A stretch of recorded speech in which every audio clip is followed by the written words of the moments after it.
সকাল সকাল উঠেই দেখলাম আমার স্টুডেন্ট আমাকে রং মাখাতে চলে এসেছে। না না, এটা হোলির দিন না, আমাদের কাটোয়ার হোলি হয় হোলির পরের দিনকে। তো সকালবেলা এক রাউন্ড স্টুডেন্টদের সঙ্গে হোলি খেলি, আমি চলে গেলাম আমার ভাইকে রং মাখাতে। ভাই তো খিল দিয়ে বসে আছে, দরজা তো খুলবেই না, আর আমি রং না মাখিয়েও ছাড়বো না।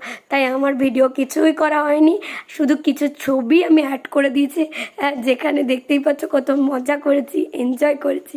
তারপর সন্ধেবেলায় আমরা চলে গেছিলাম গঙ্গার ঘাট, সেখানে বসে বসে একটু গল্প সল্প করে আমরা বাড়ি চলে আসব।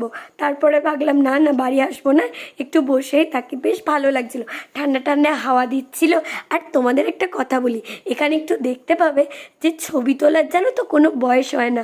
দেখতেই পাবে দুটো কাকু কিন্তু তাদের এজ ভুলে নিজেদের মতো কিন্তু লাইফস্টাইলটাকে এনজয় করছে। আমরাও কিন্তু চাইলে এইভাবে এনজয় করতে পারি আমাদের লাইফস্টাইল। 12 ভাজা খেয়ে বাড়ি।